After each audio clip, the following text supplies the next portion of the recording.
Hello friends, तो आज हम एक और क्वेश्चन सॉल्व करेंगे जो कि कॉइल पे बेस्ड होगा। क्योंकि क्योंकि इसरो के लिए इस टाइप के क्वेश्चन बहुत कॉमन होते हैं। वो इस तरह के क्वेश्चन पूछता है और अगर हम इसको क्वेश्चन को सिर्फ सॉल्व ही नहीं करना है, अच्छे से हमें कॉन्सेप्ट समझना है ताकि कॉइल पे बेस्ड किसी भी टाइप का क्वेश्चन आएगा तो हम क्वेश्चन को आसानी से सॉल्व कर सकें। तो क्वेश्चन ये है कि a coil has self resistance of 5 ohm and inductance of 1 micro henry. The value of Q at 1 mega hertz frequency is. तो क्वेश्चन ऐसा है कि सिंपल एक हमारी कॉइल है जिसका सेल्फ रेजिस्टेंस 5 ओम है और इंडक्टेंस 1 माइक्रो हेनरी है। तो आर कितना है 5 ओम और एच कितना है, इसको इंडक्टेंस को एल से डिनोट करते हैं, सॉरी। एल है हमारा 1 माइक्रो हेनरी। तो हम जब हमारी कॉइल होती है कोई भी कॉइल हम क्या मेटल से बनाते हैं।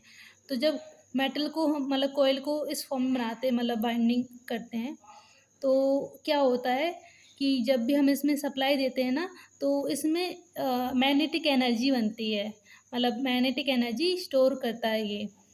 पर साथ ही साथ क्या होता है, चूँकि ये मेटल का बना होता है इसलिए ये कुछ एनर्जी को हीट के फॉर्म में डेसिपेट करता है, चूँकि हमारा एनर्जी लॉस होता है एक तरीके से। तो चूँकि इसका कुछ रेजिस्टेंस है इसलिए हमारी जो एनर्जी है वो हीट के फॉर्म में डेसिपेट हो रही है। तो उसकी कुछ ना कुछ वैल्यू होगी आर। अब हमें कॉन्सेप्ट समझना है कि क्वालिटी फैक्टर क्या होता है। क्वालिटी फैक्टर होता है कि हमारा जो कॉइल है उसमें जो एनर्जी हीट के फॉर्म में डेसिपेट हो रही है वो कम से कम हो, यानी कि इसका जो आर की वैल्यू होगी वो कम होनी चाहिए, तो क्वालिटी फैक्टर उतना ही ज़्यादा होगा। तो फॉर्मूला कुछ ऐसा होता है, Q equal to XL divide by R, यानी कि एक्सएल होता है रिएक्टेंस इन कॉइल एंड और आर क्या होता है, रेजिस्टेंस ऑफ कॉइल। ओके, तो इस हिसाब से चूँकि रिएक्टेंस कब बनता है, एक्सेल क्या होता है एक तरीके से 2πfl और आर तो हमारा सिंपल होता है। तो हमें क्या बताना कि क्वालिटी फैक्टर कब, जब 1 मेगाहर्ट्ज़ की फ्रिक्वेंसी इस पे अप्लाई की जाए। कोई भी हम जब एसी सोर्स देंगे इसमें जिसकी फ्रिक्वेंसी 1 मेगाहर्ट्ज़ होगी, तब उस टाइम पे इसका क्वालिटी फैक्टर क्या होगा। तो हम सीधे फॉर्मूले में वैल्यू पुट कर देंगे, 2πfl डिवाइड बाई आर। 2 पाई की वैल्यू होती 3.14 इंटू एफ की वैल्यू कितनी है 1 मेगाहर्ट्ज़। मेगाहर्ट्ज़ यानी 10⁻6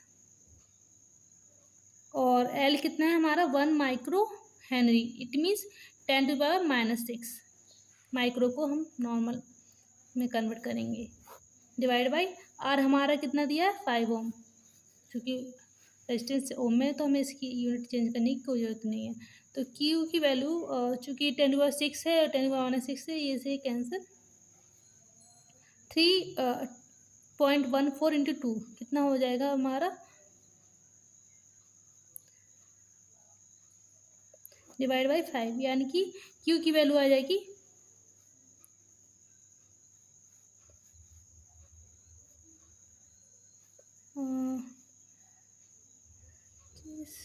5 क्यू की वैल्यू आ जाएगी 1.256।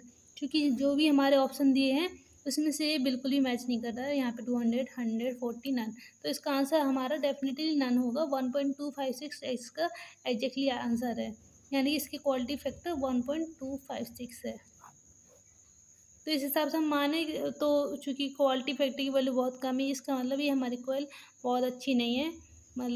ये काफ़ी जो रेजिस्टेंस की वैल्यू बहुत ज़्यादा है, इसलिए ये ज़्यादा एनर्जी को डेसिपेट कर रही है हीट के फॉर्म में। तो अगर हमारा रेजिस्टेंस की वैल्यू जितनी कम होगी उतने ही बेटर हमारा क्वालिटी फैक्टर रहेगा। तो कोशिश ये करते हैं रियल प्रैक्टिकल लाइफ में कि जो भी हमारी कॉइल हो उसकी जो रेजिस्टेंस की वैल्यू हो वो मिली ओम्स में हो, ताकि उसका क्वालिटी फैक्टर उतना अच्छा हो। Thank you.